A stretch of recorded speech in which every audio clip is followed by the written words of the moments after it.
शैलपुत्री चा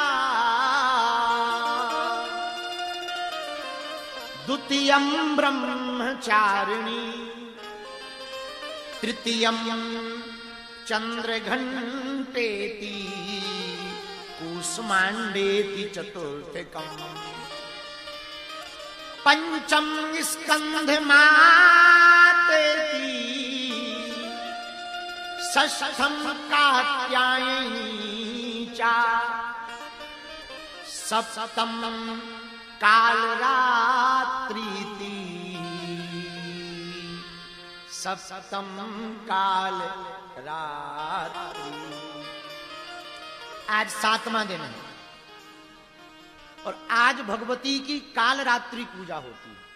कौन सी देवी की? काल रात्रि की। आज मां काली रूप में पूजी जाती है। किसी को तंत्र मंत्र लगा हो, भूत भुलैया कछु परेशान कर रही हो, आज की यदि उपासना करो, लौंग का हवन कर दो, बीज मंत्र बोलकर ओम ऐं ह्रीं क्लीं चामुंडाई विच्छे, इस मंत्र को बोल दो। यदि थोड़ी संस्कृत आपकी अच्छी हो तो सिद्ध कुंज का स्तोत्रम का बीज मंत्र बोलो।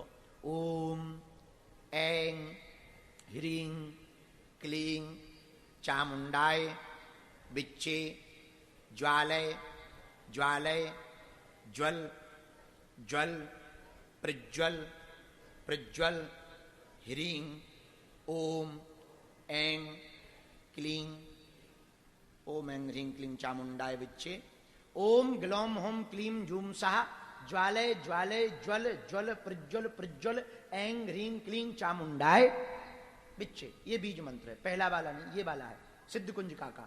ओम ऐं ह्रीं क्लीं चामुंडाय विच्छे ओम ग्लौम क्लीं जूम सहा ज्वालय ज्वालय ज्वल ज्वल प्रज्वल प्रज्वल ऐं ह्रीं क्लीं चामुंडाय विच्छे। इसको ठीक से आप लोग सुन लेना और पढ़ भी लेना। हो सकता हमने ऊपर नीचे कह दिया हो तो जरूरी नहीं हमने सही कहा है, फिर भी एक बार पढ़ भी लेना। सिद्ध कुंज का स्तोत्रम, जरा दुर्गा सप्तशती उठा पंडित जी।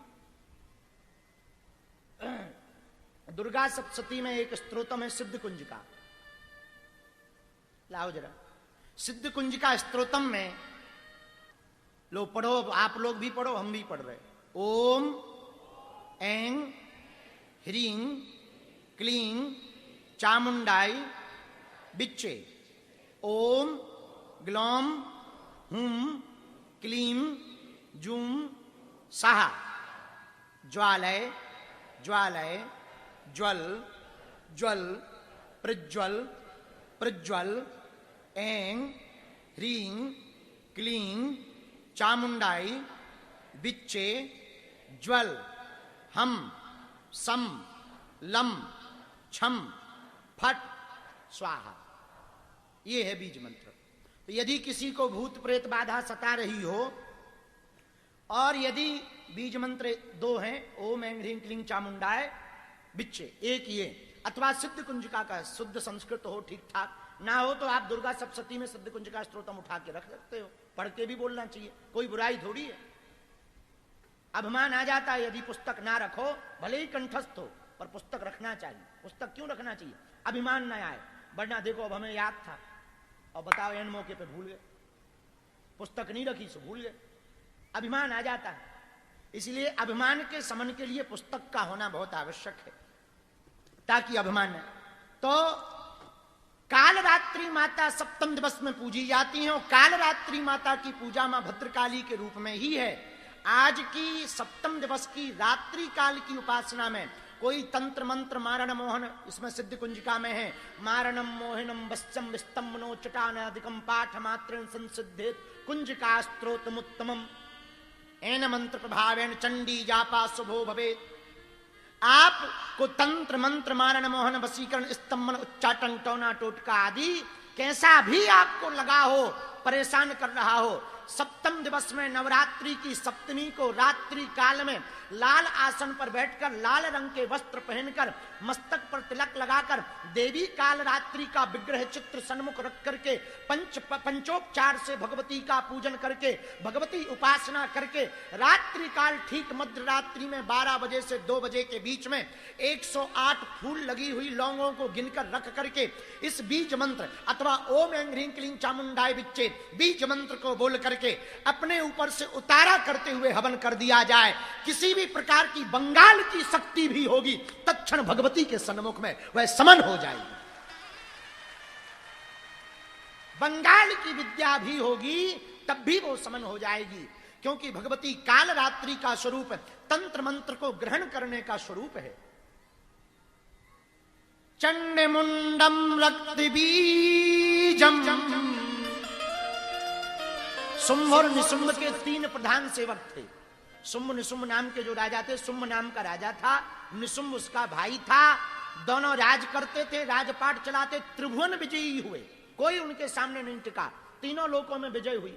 इंद्र डरते थे उनसे। इंद्र को कह दे शुंभ आ रहा है तो वो पहले ही हाथ जोड़ के खड़ा हो जाता, आने दो, आओ भाई साहब आओ। जैसे लंका में जब दूसरी बार अंगद जी गए तो पूरे राक्षस खड़े हो गए, तो किसी ने कहा अंगद जी से कि तुम लोग हाथ जोड़ के क्यों खड़े हैं? अरे बोले हम पहचान गए, तुम वही बंदर हो जो पहली बार आए थे। अंगद बोले हम वो नहीं हैं, डुप्लीकेट हैं, दूसरे डुप्लीकेट नहीं है, पक्के पर दूसरे वाले हैं। अरे बोले चाहे वही हो चाहे दूसरे, खतरनाक में सही हो। तो हाथ जोड़ के सब राक्षस खड़े हो गए। तो अंगद ने कहा कि तुम हाथ क्यों जोड़े? बोले इसलिए जोड़े हैं कि पहले वाले का डेमो देख लिया है, अब दूसरे वाले की पिक्चर नहीं हमें देखनी है, इसलिए हम तो समझ रहे, चले जाओ, चलो जाओ, ऐसे जाओ, सीधे चले जाओ। अंगद बोला कहां चले जाएं? बोले राजा के पास। बोले कौन? बोले रावण के पास। तो बोले तुम रास्ता क्यों बता रहे? बोले हम तो समझ गए, वो ही नहीं समझा। आओ, आओ, हम तो समझ गए, जाओ जाओ जाओ। ऐसे ही शुंभ निशुंभ नाम का जो दैत्य था, शुंभ नाम का राजा, निशुंभ उसका भाई, चंडमुंड और रक्त बीजम, चंडमुंडम रक्त बीजम, ये 3 प्रधान सेवक थे।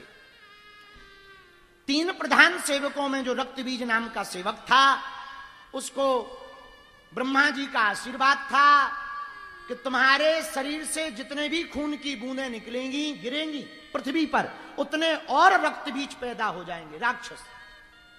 इसलिए वो कभी मरता नहीं था। कोई हाथ काटे तो खून निकले, खून निकले तो पृथ्वी पे गिरे, पृथ्वी पे गिरे तो जितनी बूंद गिरे उतने रक्त बीज और पैदा हो जाए। अब बताओ कैसे मरेगा? तो देवता बड़े परेशान हो गए, बोले बताओ हम तो हार गए हैं, इतना खतरनाक है कि जितना काटो उतने ही और राक्षस पैदा हो जाते हैं, क्या किया जाए? सब देवताओं ने भगवान विष्णु के पास गए। विष्णु भगवान बोले हम भी नहीं मार सकते उसको। कौन मारेगा? बोले भगवती आदिशक्ति महामाया त्रिपुर सुंदरी देवी का ध्यान करो, वही मार सकती। आहा, सात देवता हाथ जोड़ करके खड़े हो गए। दुर्गा दुर्गति समनी, दुर्ग विपत्र निवारिणी, दुर्ग मच्छेदिनी, दुर्ग साधिनी, दुर्ग नाशिनी। हे देवी दुर्गोद्धारिणी, दुर्ग निहंत्री, दुर्ग मापहा, दुर्गम ज्ञानदा, दुर्ग देत लोक दबानला। हे भगवती आदिशक्ति, आओ रक्त बीज से हमारी रक्षा करो। हे पराम्बा, रक्त बीज से हम सब देवों को बचाओ। हे दैत्यों का दहन करने वाली, हे दुर्गा, हे दुर्गम दैत्यों का नाश करने वाली, दुर्गम जैसे दैत्य को तुमने मार दिया, इसलिए तुम्हारा नाम दुर्गा पड़ गया। हे पराम्बा जगदम्बा मातेश्वरी आद्यशक्ति, हम पर कृपा करो, रक्त बीज नामक बड़े भयंकर दैत्य का वध करो। आदिशक्ति पराम्बा माता मां पार्वती प्रकट हुई और पार्वती ने देवताओं से कहा चिंता मत करो, रक्त बीज नामक दैत्य का वध हम करेंगे। और देखते ही देखते देवताओं के सामने भगवान शंकर भी खड़े थे, महाविष्णु भी विराजमान थे, ब्रह्मा जी भी विराजमान थे। महामाया श्री पार्वती जी के दिव्य स्वरूप से, उमा जी के दिव्य स्वरूप से देखते ही देखते विकराल जटाओं वाली, खड़ग हाथ में लिए हुए, मुंड हाथ में पकड़े हुए, काला भयंकर शरीर है, लाल लाल जीभ निकली हुई है, आंखें लाल लाल हैं। भगवती काल रात्रि माता प्रकट हो गई। और वो विकराल रूप भगवती काली का, वो काल रात्रि का विकराल रूप, आहा। भगवती एक पैर ऊपर किए, मुंडों की माला पहने, पूरी जटाएं लटक रही हैं, हाथ में खड़ग लिए हुए हैं, एक हाथ से मुंड पकड़े हुए भगवती पहुंच गई। जिह्वा को निकाल लिया, देवता परेशान हो गए, ये जिह्वा क्यों निकाली हुई है? भगवती बोले देखते जाओ। ललकार दिया रक्त बीज को, रक्त बीज खबरदार, या सामर्थ्यता हो तो युद्ध कर। रक्त बीज भी लड़ने आ गया। रक्त बीज और भगवती काल रात्रि का युद्ध हुआ। रक्त बीज के हाथों को काट दिया। रक्त बीज हंसने लगा, हमको भले ही काटो, हम मरेंगे नहीं, हमारी खून की बूंदों से और रक्त बीज राक्षस पैदा उत्पन्न हो जाएंगे, आप मार नहीं पाओगी। भगवती भी अट्टहास करके, चिल्ला चिल्लाड़ करके हंसने लगी। भगवती जीभ को बाहर निकाला, जैसे ही खून की बूंद निकली, जमीन पर गिरने वाली थी, भगवती ने अपनी जिह्वा से रक्त बीज की बूंद को पी लिया और रक्त बीज का संहार कर डाला। इतना भयंकर रूप देवताओं ने कदापि नहीं देखा। देवता हतप्रभ रह गए, आश्चर्यचकित रह गए। भगवती पराम्बा देवी की अब वंदना करना चाह रहे, रक्त बीज तो मर गया, उपासना प्रार्थना करना चाह रहे, धन्यवाद देना चाह रहे, पर नजदीक जाए कौन?